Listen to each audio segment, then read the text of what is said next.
Hey friends, I'm back with another episode of Wild Photographer, and today we have none other than the Eddy Savage, phenomenal photo guide for so many different things. You're going to learn a lot today from him, from everything from bear photography, general wildlife photography, gear, and we're going to do a deep dive into his aurora photography, which I know him best for, probably because I just drool over the images he's able to capture.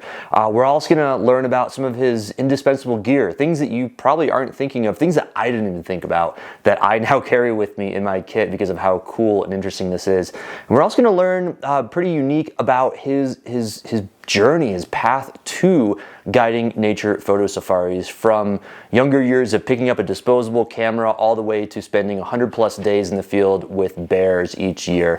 So it's gonna be a great one. Stay tuned. But before that, I want to do a quick plug, quick shout out to lensrentals.com, a partner of this podcast that I've been using for quite some time. If you use the promo code WildPhotographer15, you can get 15% off. They are sponsors of this podcast, and more importantly, I just want you to try that system out. Try out Lens Rentals. It's a phenomenal way to rent really high-end gear or not so high-end gear, but it's a great way to try a lens before you buy it. They also have a program where you can purchase the very gear you rented. So you get to try it out. Did I like this 14-24, a lens that we're gonna hear about in today's talk from Eddy?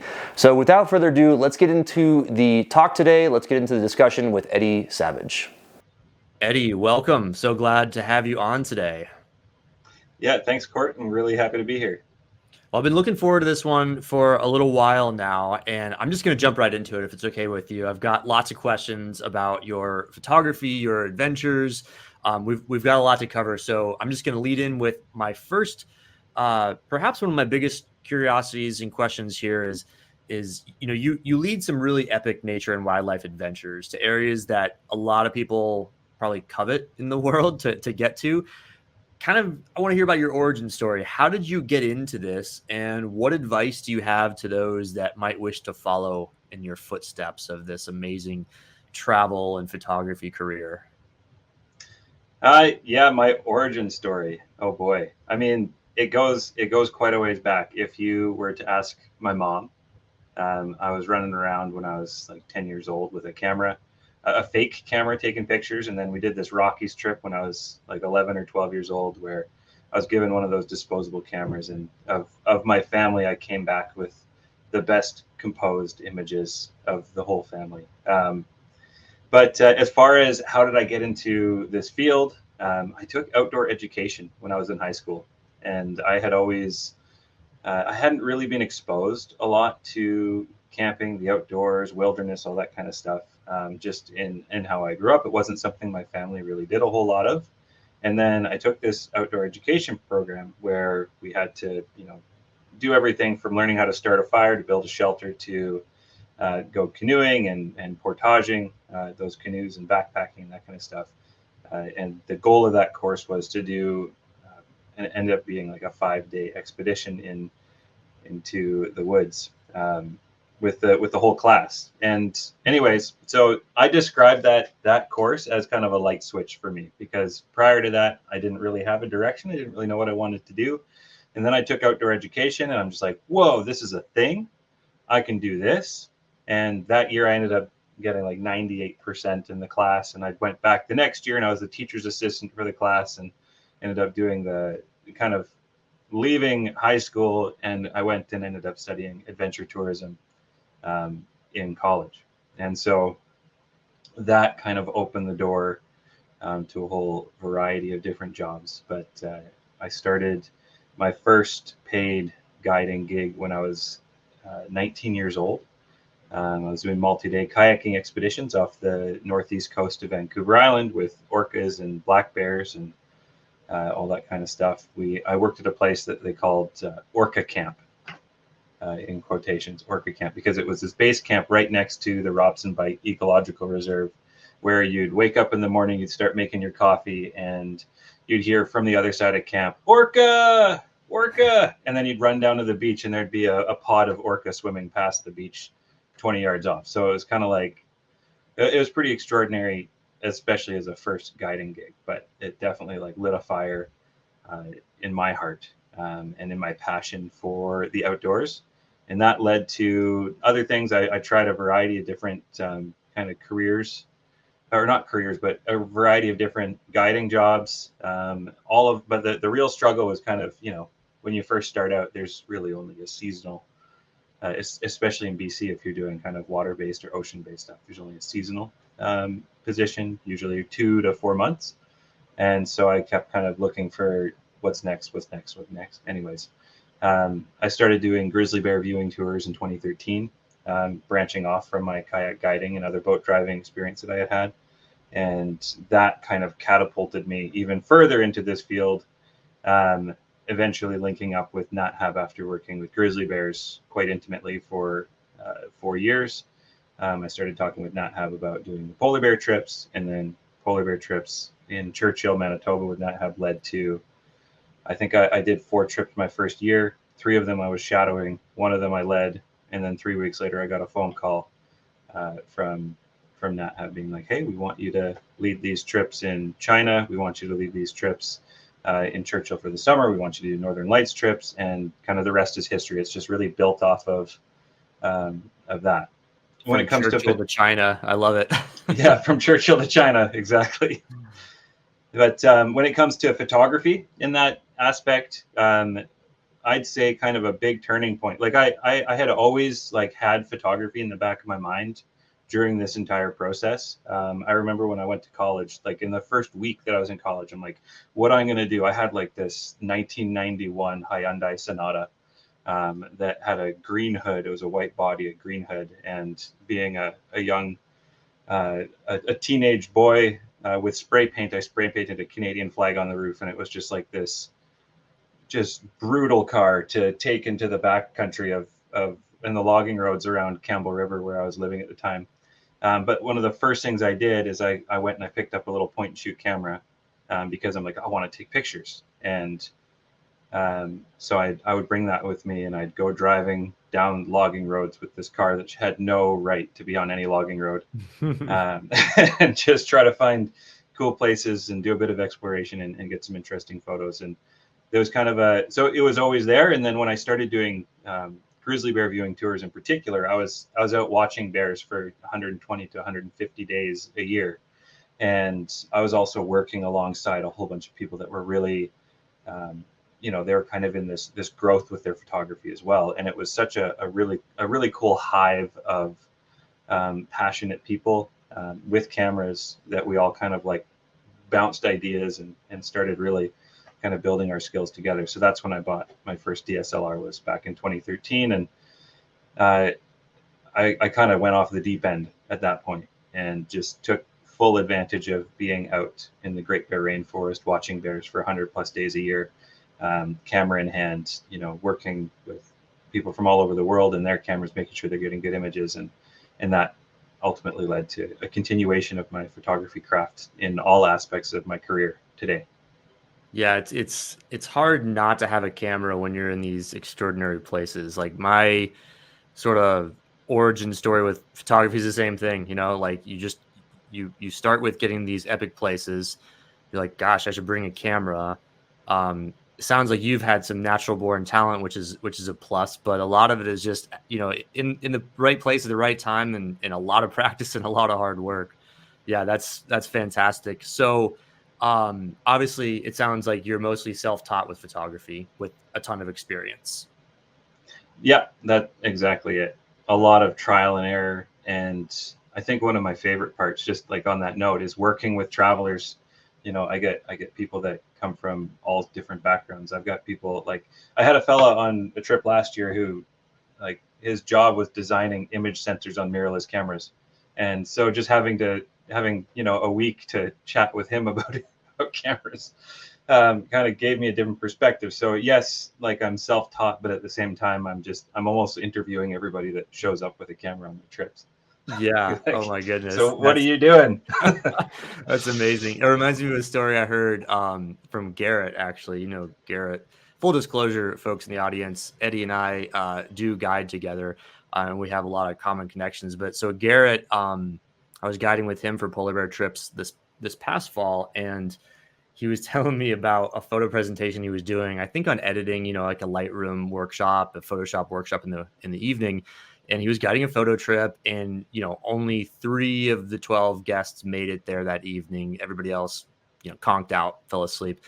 And then at the end of the presentation, he goes through all these workflows of Lightroom. Have you heard this story, Eddie? I don't know, but I think I remember it from polar bear season. Yeah, but so the end is please. that he asks, like, oh, so what do you guys do for your occupation? He says to the guests, and they're like, oh, we write the training manual for Lightroom and Photoshop or something like that. He's like, oh my God. I was like, we write training courses for Lightroom and Photoshop. And here Garrett is on the podium teaching them how to do Lightroom. Yeah, funny stuff. We get some amazing guests on our trips. Yeah, you get guests Absolutely. that design image sensors, and oh goodness. So yeah, the other part of the question I want to highlight just a tad is, and this is probably one that's almost better off later in the presentation, but I've already asked it, so the cat's out of the bag. But I get this question a lot, and I'll be honest, I kind of have a hard time answering this. So if you don't have a succinct or answer off the top of your head, all good. It's difficult to get into this job. A lot of it's luck, right time, right place, and it boils down to a lot of hard work and just doing the right thing. But if you were to be telling someone of really any age, I have a lot of folks that are in their second, third career phase wanting to do this kind of stuff, but someone at any age that wants to follow in your footsteps to be on bear expeditions, more or less guiding them, taking photographs, being in your role, is there anything that you would pass on to them as hard and fast advice, what you should do to get into this position? Yeah, absolutely. I mean, I remember something that a mentor of mine told me when I was 19, 20 years old was don't stop. Basically, what ends up happening is, in particular, like where I'm from, British Columbia, a lot of the work is seasonal, right? And people jump into a kayaking job or a bear viewing job or something like that, and they can do it, for 3 or 4 months of the year, but then maybe they go back to university, or maybe they have other goals, other things in mind. But there's kind of right when you're starting out and you're kind of in this field where there's a ton of competition, and there's a ton of people with similar levels of experience as you. It kind of feels like, okay, how am I possibly going to get to this level? But my number one thing is just don't stop. Just keep going. Keep being the person that turns up. Keep being a person that is constantly improving their craft, and then you basically opportunities start to present themselves. Suddenly, you're the most experienced person in the boat, and you're just like, okay, cool. More Love opportunities come. So that's a big one. It's just don't stop. Just keep going. And then certification wise, can I just throw one out, which Yeah, has please. been like a game changer as well, is the WFR, the WFR 90 hour course. That doing that one course, as far like from a guiding side of things, it's just like you look at the number of jobs that want that certification. It just goes up like 100%, like what's available to you. So that's Oh, another that's super good another one. intel. Yeah, thank you for sharing. But don't stop. I love that. I haven't heard said that exact way, and it really resonates with me. Yeah, people often underestimate the value of time when it comes to things like mastery in your craft. So, yeah, if you are consistent and put in the time, amazing things happen when you keep on going. Well put. Well, I'm going to switch gears a little bit here. We're going to get into some of like the techniques and tips and tricks and whatnot. So I know you primarily as an aurora photographer, only because I'm constantly looking at your aurora photos that I use in my job for catalogs and magazines and websites, and it's stunning stuff. It's not only is it great photos of the aurora, but it's great travel photography where it's aurora with people in like really, really good positions. Really kind of puts yourself in the frame. When you look at Eddy's photos of aurora, like you're sort of there. It'd be better if you were actually there, of course, but you feel like you're there. So I'm going to dive into aurora photography as our next topic. Walk me through your steps and your thoughts as you approach a night of aurora viewing. What's kind of going on through your head to get the best shots possible? And you don't have to necessarily talk about the examples I just talked about, although I'm sure you probably will talk about them because they're really, really successful for you. But yeah, your steps and your thoughts as you approach that night for the best shots possible. Sure. I mean, it all starts with being prepared. I think that's kind of the biggest thing that I make sure that I am is prepared. That means, you know, knowing where my headlamp is, knowing where my gloves are, knowing like just that, like just being extremely dialed into your kit is step one. So I have like a pocket that I use every single night. Like when I'm shooting Aurora, it's usually -30, right? It's cold.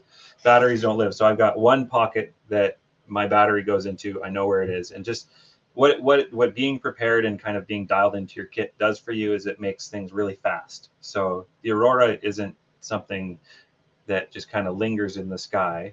Like when you see it make a cool shape, that cool shape maybe lasts for 15 or 20 seconds. So you have 15 or 20 seconds to be ready to be out of foreground to get the picture. And so preparedness in that sense and being able to make a move very, very quickly is a big consideration for me when it comes to that.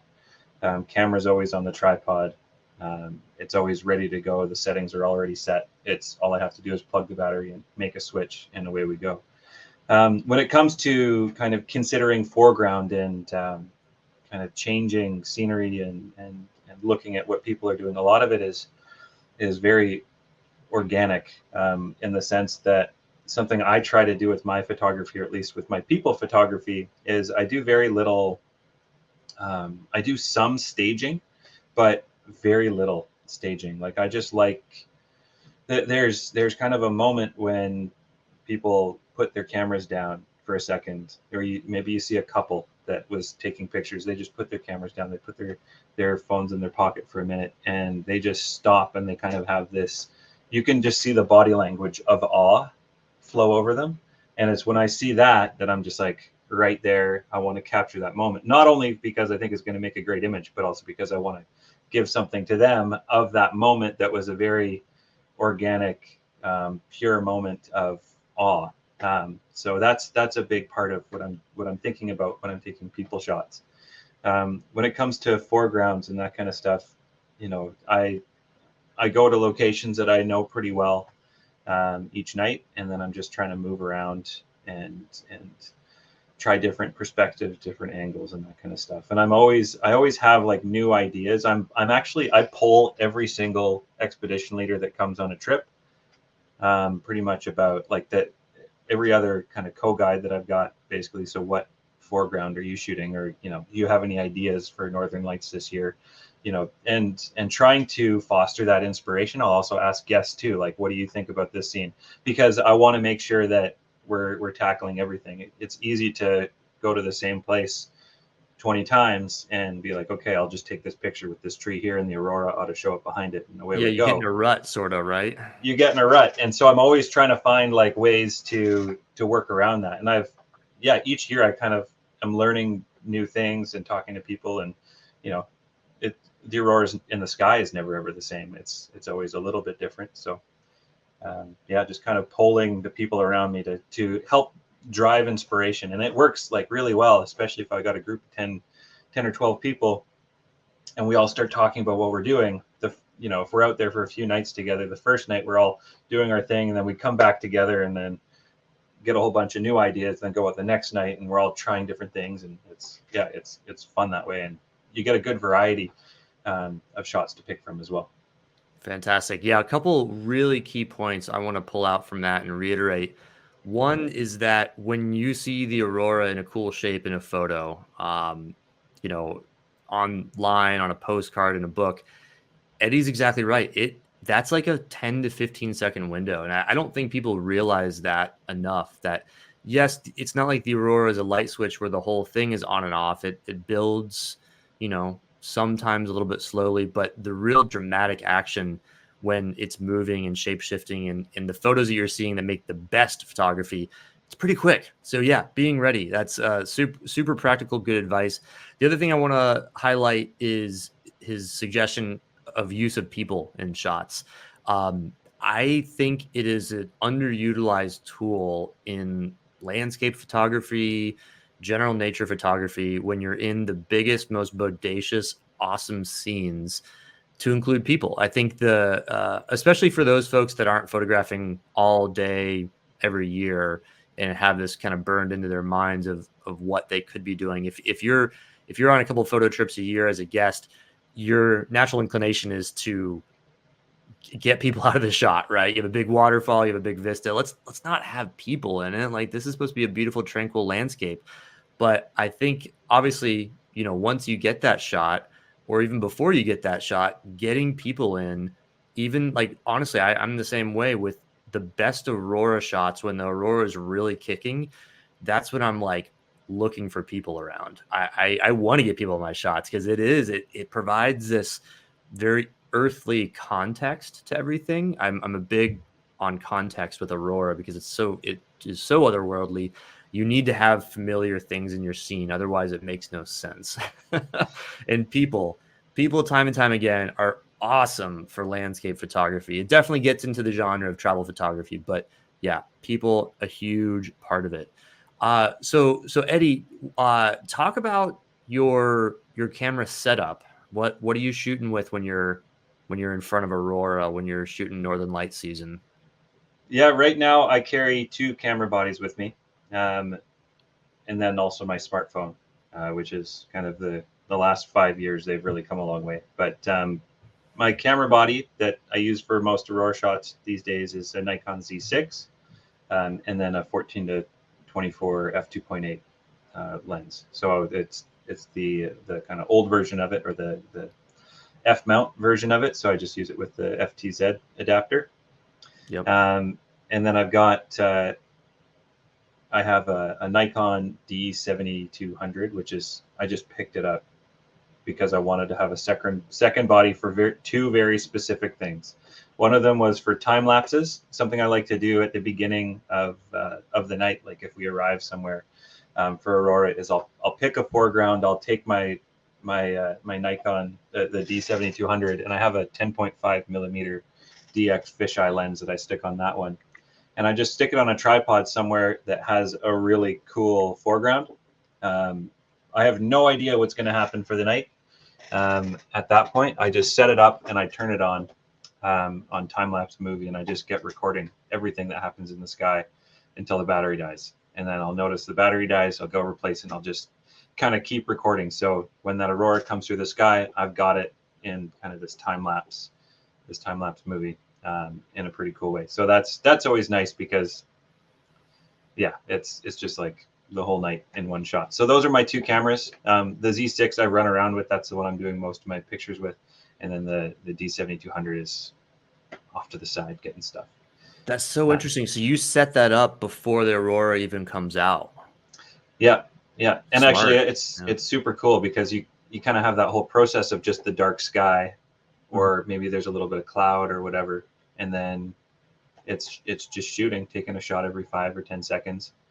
And then the Aurora comes out and it's caught kind of that growth, that development of Aurora. And also, if I like a really cool way to do it as well, using people, is you set it up so maybe we've got like a warming building that we're in, like a cabin or something.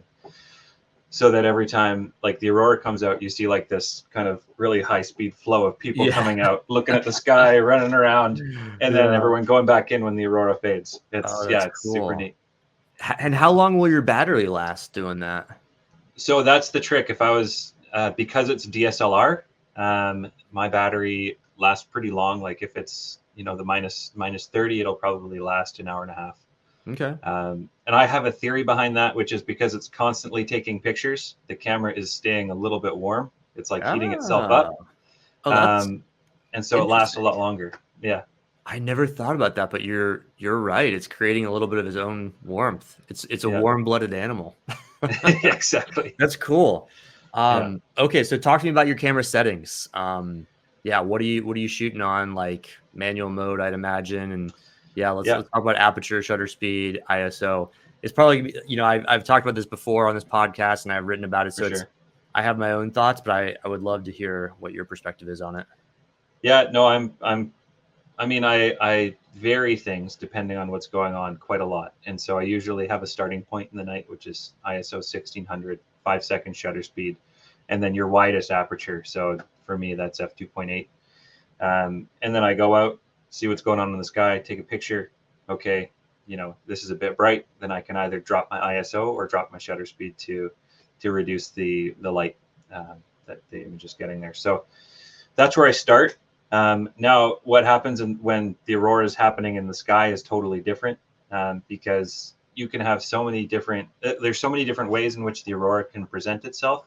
One of my favorite types of aurora to photograph is a really, really faint stationary band. And I say that because you get, like, with the effect of the camera and using long exposure, high ISO, you get the color in the sky. You can get your greens, and if oftentimes you can't really see it at all with the naked eye, but you also will get a little bit of red up above if it's in the sky. But what it enables you to do is basically thoughtfully change your foreground without being too concerned about that aurora going over to the other side of the sky, and then you have to run 100 feet the other direction to change your foreground up. So you can be really thoughtful and creative and kind of move around. So that's those really slow stationary bands. And if those turn up on a really dark night, then you get stars as well. And so if those are in the sky, then I'm usually looking at like ISO 2500, 15 seconds, shutter speed, f2.8, and you get lots of stars and that really faint aurora as well. Cool. So this is probably more controversial. Yeah, those settings all definitely resonate. It's funny. Aurora photography is like the easiest and the hardest thing all at the same time. It's easiest because it's like, here are your settings. Don't stray from them very much. But so tricky because, obviously it's like you're shooting in the freezing cold. It's at night. It's dark. You're usually in big old mittens. And then probably the most challenging thing, this is where I'm getting at with this question, is focusing. And I've definitely heard different strategies on this as well. Totally. What's your take, your technique, your thoughts on focusing the camera when shooting aurora? Oh, it's something real treacherous to do when it's minus 30. Okay. But like, just because it's like working with gloves and that kind of thing, and getting everything set up. So yeah. When it comes to infinity focus, that's where you want to be, of course. There's lots of different ways to go about that. At nighttime, if possible, I'm using a star, and I'm using kind of digital zoom on my camera to get in there and then adjust it. And then once I find my infinity, I will either mark it or tape it, or just remember where it is, and put the lens back to that whenever I'm shooting. And then, there's also kind of a light painting strategy where you can light paint trees that are a reasonable distance away from your camera in front of you, and then that gets your foreground at least in focus. And then whether or not your stars are in focus, you'd have to just double check. There's also trial and error, which is taking 15 pictures right around the infinity dial. Go find the one that works the best. But yeah, I think like the best strategy for infinity focus is definitely, like, when it comes to being prepared, you don't want to be fumbling around with that if there's aurora in the sky. So try to do it in the daytime. And if you just go outside and, like, pick a building that's a mile away and focus on that, make sure that that's nice and sharp, and then lock your camera into infinity, then you're going to be in good shape as well. So yeah, it's a really interesting topic. It's a fun fact, or more of like an annoying fact, that your camera lens, if you go, obviously one end of the focusing dial is to minimum focusing distance. If you go to the other end, that's, infinity more or less. No lens will be at true infinity at the very extent of its rotation at the opposite end. Meaning you can't just be like, oh yeah, here's the closest focus, the other direction is the furthest focus. Like, it's a matter of nanometers or millimeters, at least, within that rotation. I've heard and read theories on, where your little hash mark is on where it says infinity. You need to be on the inside of that line or the outside of that line. And when I say line, I mean like the half a millimeter line on your lens barrel is what we're talking about. So it really is like fractions of a millimeter, but it makes a huge difference if you're trying to get stars in focus or really distant subject in focus. So yeah, Eddie, great point on doing it in the daytime. Once you figure out your lens's infinity, it's not going to really change very much from scene to scene. So you can start to build a little bit of a workflow in that. Yeah, I've heard photographers put their own little lines and put tape and all that sort of stuff. I will say, my technique, I've heard this, the infinity strategy. I tend to go for more of like a foreground focus personally, mainly because I'm always trying to shoot in the trees or close to trees. And, I've heard more people do it your strategy, to be honest. So maybe I'm doing something wrong here. But basically, I set up in front of a stand of spruce trees. We're talking about Arctic Canada with black and white spruce trees. And I get a little flashlight on them just so they're light enough. I focus it down. I switch from auto to manual, and then that locks in focus. So I know that those trees are at least in focus, at least the foreground's in focus. Yeah. The problem is that every time I move my camera, I have to change that autofocus, because if those trees make a meaningful difference closer or further from my lens, it botches it. So that's definitely something where infinity comes in, and you don't have to worry about that. Yeah. Can Yeah, I touch on that for a sec? yeah, please. Yeah. So like with that too, I mean, something that I've got, well, I mean, like when it comes to finding infinity on different lenses and cameras, I could have my, 14 to 24 f2.8, and then I have somebody else's 14 to 24 f2.8. Their infinity marks are not going to be the same. They'll probably be a little bit different because each lens is a little bit different how it's manufactured. They try, they want to have it as smoothly as possible, but they're likely going to be off, like you said, the micromillimeter, right? But they probably won't be the same. So you can't just rely on that little infinity symbol or the marking there. You gotta do it that way. And then with my lens, something that I try to do, like with infinity, is it's kind of got like the minimum focus distance. So once you're at infinity with my lens, it's like anything from 8 feet away to infinity is it going to be sharp. And so that's why I always kind of resort to stars and stuff. From 8 feet to infinity is me sharp, and that's just simply because of the wide angle nature of the lens, right? Yeah, and that's once it's in that infinity position. So, and like I do that, I'll set my infinity focus, and when I'm doing like guest photos and stuff like that, if they stand at 6 feet, they're blurry, but then I ask them to take 2 steps backwards, and they're sharp. The trees are sharp. The stars are sharp. Oh, interesting. And did you determine that from just tests, like lens tests on your own? I think with each lens that I've kind of used primarily, you can figure that out. But then also, there might be like a calculator online, or it might have some. I can't remember exactly where I found the details, but for me, it's about 8 feet on my lens with my current setup. I think that, like, especially if you're shooting at a lens that's like an 18 to 55 or something like that, it's probably going to be like 20 feet. Yeah. It changes pretty quickly with an increase in focal length. But yeah, I found that interesting. Yeah, understood. So a parallel to photographing northern lights, at least in our world, because we do this in similar regions and areas, is photographing polar bears. And this is where I believe I probably first met you, Eddie, way back in the days, photographing bears. To start off with, my punchy question here, just kind of out of personal curiosity, is what is your go-to lens? What's your favorite lens for photographing polar bears? I'd ask, what is your strategy for photographing polar bears? But holy cow, like we need 8 more hours on this, because there's everything, every strategy imaginable. But let me start off with at least, what's your favorite lens for photographing polar bears? That is a great question. I just want to say, yeah, I remember meeting you for the first time. It was my first year doing polar bear trips in 2016 and I think we shared a room, and I'm pretty sure I'm just like, how do I do this, Court? Because I think you'd already been doing it for a few years by that point, and I was just like, new to Winnipeg, new to Churchill. Okay, So yeah, I appreciate your insight back then. Nice. That was good. You flatter me. Thank you. What was I going to say?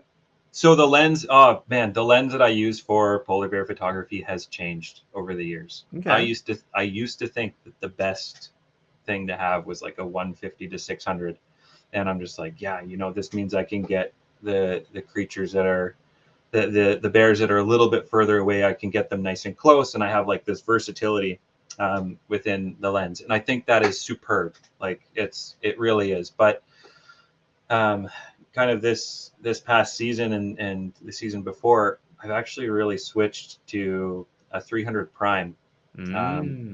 but not the f2.8, a 300 prime f4. And the Mhm. reason for that is because it's a manageable size, Mm-hmm. but it is so sharp.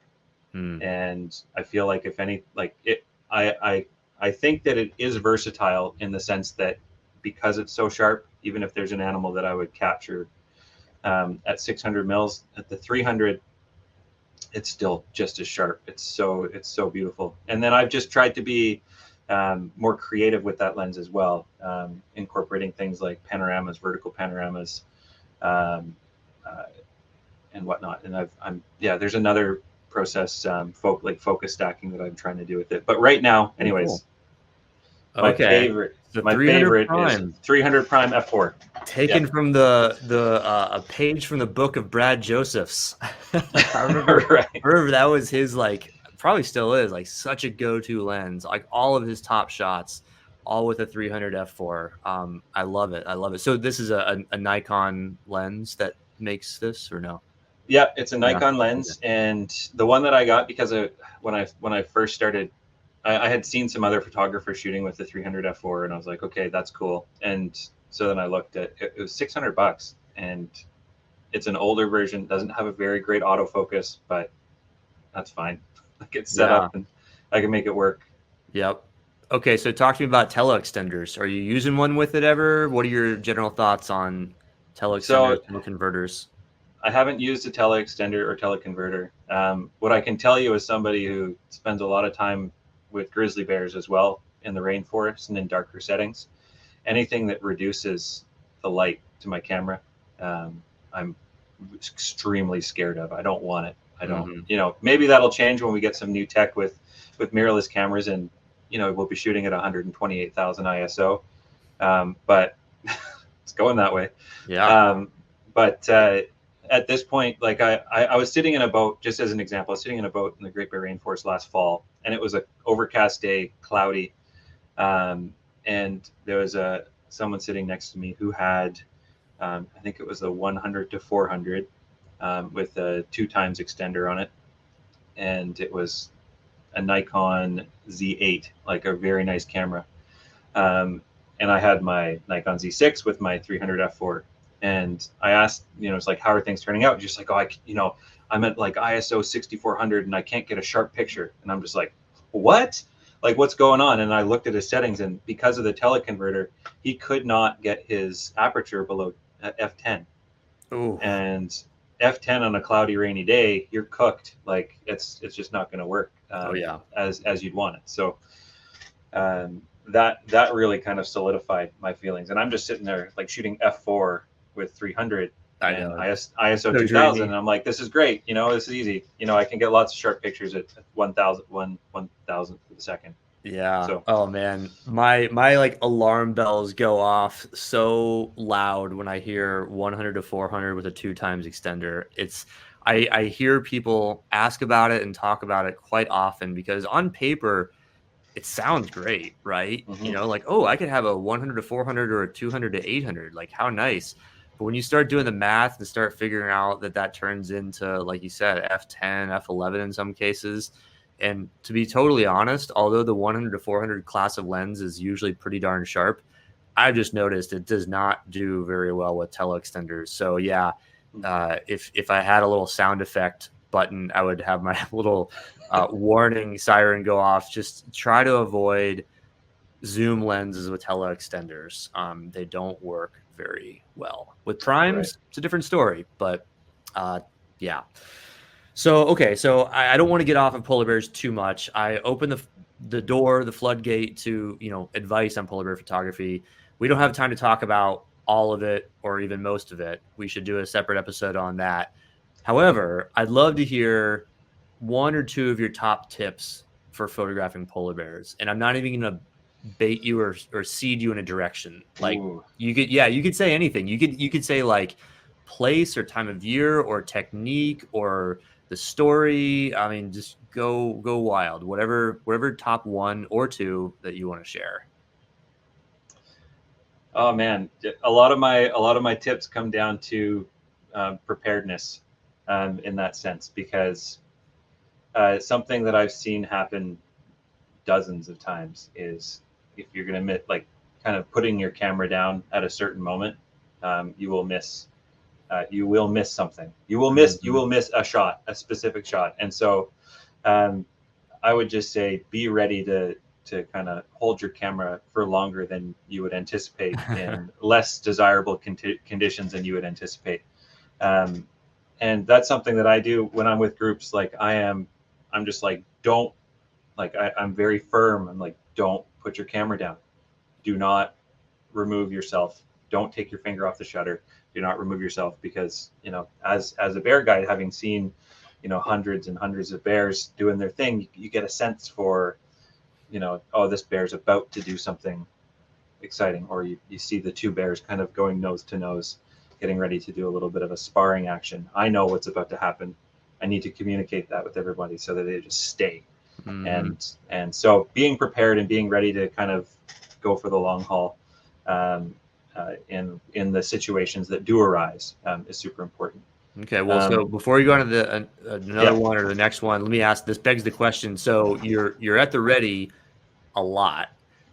Yeah. What are your camera settings while at the ready? And I'm honestly asking from like a personal curiosity, because that is a tough one for me. Is like, yeah, that's a tough one. Like I also know to be ready. I'm probably not as disciplined as you, but the other half of the equation is be ready with the right settings. And Yeah. I fully get if you're like, well, it depends on the situation. Different situations have different settings, but what first comes to your mind? Like, what are you thinking of like, okay, not much is happening. Either the bears are sitting down, or they're no longer visible, or you're not seeing any bears. Your camera's at the ready, but what settings are at the ready? That's a great question. What settings? And so I've got three main avenues of readiness. So I personally shoot on aperture priority for wildlife. I set my aperture, and then the shutter speed basically changes in conjunction with my ISO. So that's the only thing that I'm adjusting manually, and that hails back from my time sitting in a boat in the rain in the rainforest, where I am trying to push my camera to get the lowest ISO with the lowest acceptable shutter speed, so that I can preserve the image quality. You know, like I don't want to let it get really, really grainy.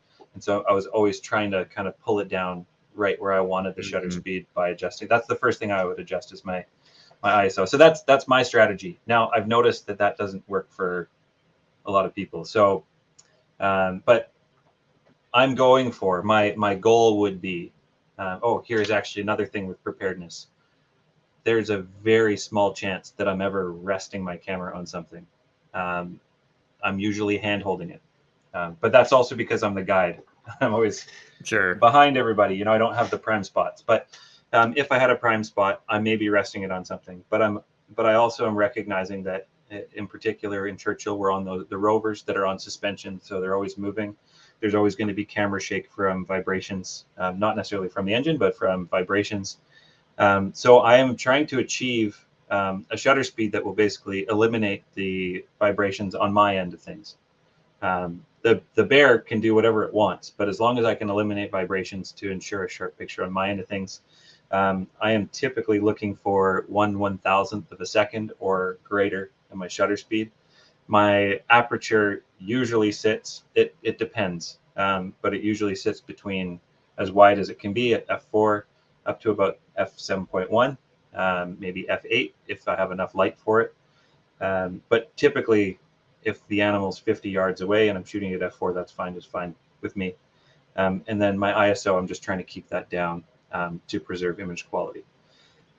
That's my strategy. When it comes to a big one with bears is exposure compensation. White bears on white snow is exposure compensation. A lot of people go +1 or +0.7 or 2/3 or something like that to help balance the amount of gray in the photo, make that more of a properly exposed white on white picture. That's great, but always be aware of how the environment is changing, because yes, you can have a bear on a white pond, a frozen pond covered in snow, but then it's going to walk 20 feet and then be in front of some dark willows, and you're kind of in a different scenario there. So just be aware with that. But yeah, so my ISO adjusting for best quality, try to keep it as low as I can. Aperture stays the same, usually f4 to f7.1. And then my shutter speed, I'm trying to achieve 1/1000th of a second or greater. at least if I'm hand holding, or on like something that's slightly moving. Yeah. No, those are That's great. me. Yeah, love it. Fast, that's fast stuff. Fast from a lens, an f4, fast from shutter speed. I've noticed my polar bear photography has improved as I go faster and faster, like the idea of shooting at 1 over the focal length. No, it's not fast enough for moving big bears, especially because they tend to take up so much of your frame that any sort of movement just gives too much blur as a proportion of your scene. So yeah, fast, fast, Yeah. fast. So I cut you off before. I think you were gonna say maybe a second tip. Were you on to something? Oh yeah. Let me. What was my other tip? I might have lost it. Um, yeah, versatility Mm, is key. So something that I've seen is, you have monopods or tripods and all this kind of stuff. A lot of this is coming from like a position where I'm like as the guide on board. I'm never like in front of people, or I'm never having those prime spots, and so it's like I have to ensure that if I'm going to get pictures, I've got to be really ready, in that sense, to take a picture when I actually have a second to take a picture. And so with that, I just try to keep my system versatile, and I keep everything set and ready and prepared. And so, yeah, versatile, being able to move from one side, of one of our polar rovers over to the other side without, having kind of a cumbersome tripod or monopod leg getting caught, or tangling up with other people is really, really critical. Just, yeah. And with that too, bring whatever lens you so desire, but I like to kind of keep my system a little bit more compact and manageable for versatility, in particular. And this has gone, just kind of keeping things, um, quick and easy to use for me has gone a long way in every wildlife viewing situation that I've got. Because if I'm trying to move my gigantic lens over and that kind of thing, then it takes those seconds that you're not going to get back when the bear's all done doing its really cool thing. So yeah, it's all about that moment. I know I've always been tempted to, try to rent a 400 2.8 or some crazy lens like that. But then I'm thinking, honestly, like it's always versatility. It's really more about the timing and the moment and your positioning than it is the camera, the lens. And that's sort of a function of the stuff that you and I get to see as being so rare that when people get to see it, they're yes, a sharper photo is better, but it's really about the moment and the behavior that the viewer of the photo probably has never seen before. So yeah, super astute advice there. Okay, so I'm going to zoom out for the next couple of questions here. From a 30,000 foot view, what is the Eddy Savage photo style and why? What is the style? Every photographer has their own style, of course. it has changed Mm-hmm. over the years, and I think I'm still trying to find my style. Um, when it comes to, I think something that I've been enjoying in the last 2 years is 2 or 3 years, in particular, is kind of landscape wildlife shots. So I have 10,000 photos of polar bear heads, you know, and I could probably make a book on the different bear faces, right? Like whatever.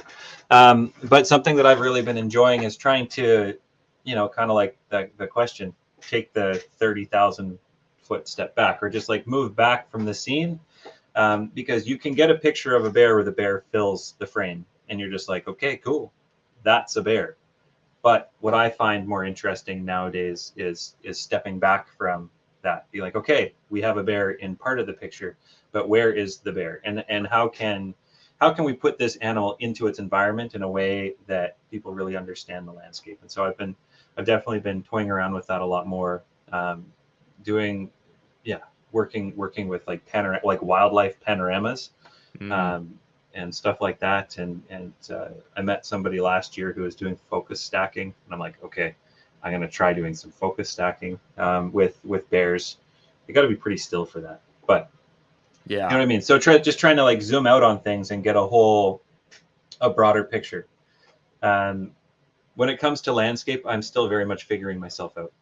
Um, I have historically been more of a telephoto landscape photographer. So, and actually, I would almost say that's what I love doing. Like is shooting a landscape shot with my 300, for example, Yeah. doing some forced perspective. Bring that sun in nice and close, make those layers really prominent. I really like that, and I think I'm going to continue down that direction. But I'm still definitely figuring myself out, both as a wildlife photographer and as a landscape photographer. I just love trying new things, and there's a lot of different ways to create a beautiful image. So Absolutely. Yeah, I mean, I think we're all evolving in that way, and I have to say, for better or for worse, the remarkable progress of camera gear is kind of enabling slash forcing us to change our mentality on it too. I mean, the stuff I'm able to get, like you were just talking about with the high ISOs, like it's giving me new perspective on things. So yeah, that's great stuff. Okay, a couple kind of rapid fire questions here. What is a piece of gear for your nature photography exploits that is surprisingly helpful that people may not think about? 2 foot by 3 foot microfiber towel. A towel. Don't forget Like to bring a towel. a Okay. microfiber towel. That it's double purpose. One of them is it's a lens cloth because it's a nice microfiber cloth. Number two is I'm very rarely ever shooting in optimal conditions, and I'll have rain, I'll have snow, I'll have water, moisture, condensation, something end up on my camera, and I've got this 2 by 3 foot microfiber towel. It folds up and it fits into like a cargo pant pocket, and I just pull that thing out and I can dry my camera off really quickly, clean my lens if I have to. It's just been like, yeah, when I was in Iceland last year, Iceland and Greenland, that thing lived in my pocket for 2 months, like the same pocket. It's just Gosh, that's here really it is. clever. I have to say, when you first said that, I was a little, I chuckled, like I'm sure Yeah. most people do. But it does make sense. I'm gearing up to go over to Borneo, and I'm just thinking, like, yeah, I'm gonna get rained on a couple times, and it's not gonna push me inside. And all I really care about is enough water accumulating that it gets into the gears. We all have protected cameras these days, with waterproofing. But yeah, just a little, okay. Well, you know what? I'm gonna look up a good microfiber towel, put it in the show notes, so everyone listening is armed with Eddy's favorite piece of gear. Okay, cool.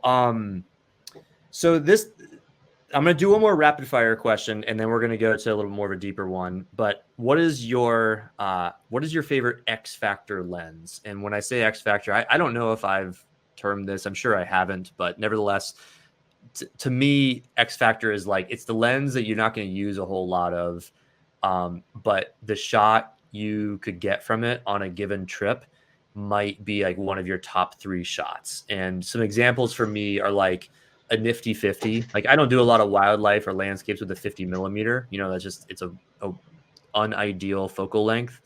A macro lens is one of those. Like, not every destination you can use a macro lens. You certainly can't use it throughout the day.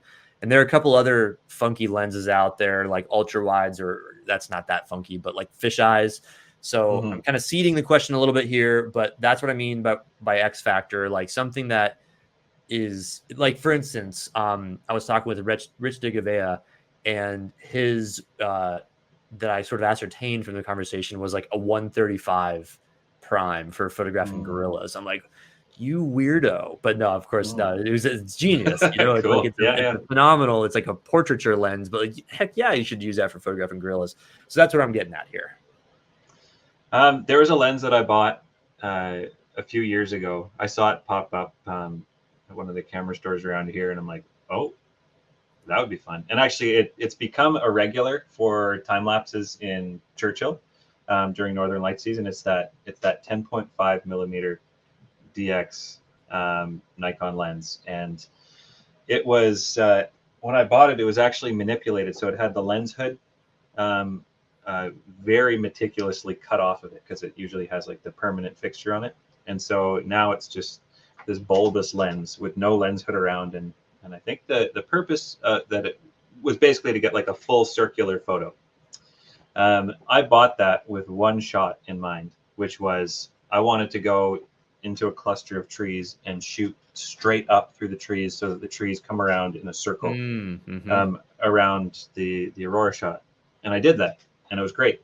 So that one is kind of like a sneaky little X Factor lens. I haven't found an applicable use for it outside of very specific shots and time lapses in Churchill, though. But it always comes with me for Northern Lights photography trips.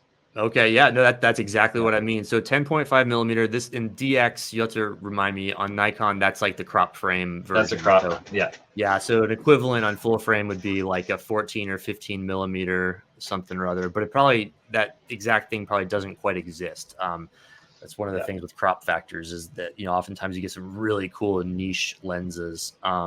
Okay, good to know. Okay, so the final question here. That we'll take a little bit more time on. It involves conservation with photography. How do you see photography personally intersecting with the world of conservation? Whether it's in the trips you lead, whether it's in the uses of the photos you produce from them, how do you see that intersection? That's a great question. When it comes to conservation, I think that there is. I mean, when I look back on it, humans were all storytellers, right? We love stories. We love reading. We love learning. We love creating images out of words. And I think that photography, when paired with words in the form of maybe a short entry, a short journal, a short article about it, has the ability to really bring people into a very extreme level. And so a very intimate level as well. You mentioned it earlier, like, an aurora shot where it feels like you're actually there. I think when you're talking about kind of these larger world conservation issues, if you don't know much about what's going on in the Arctic, but there's a good photojournal kind of put together about something that's going on, conservation initiative in the Arctic, it can help bring the reader learning all this information much closer to the actual scene and get a better vantage point. So I think there always will be an extremely important place for any conservation initiative with photography and connecting people to a place. I would love to have a better understanding for my personal work of being able to, use my pictures in that way to bring people's attention to those things. And like I do it in a limited way with Instagram or that kind of thing, but finding a way for photographers like myself to really have a greater impact with their images would be nice to see, but I don't know exactly how to do it yet.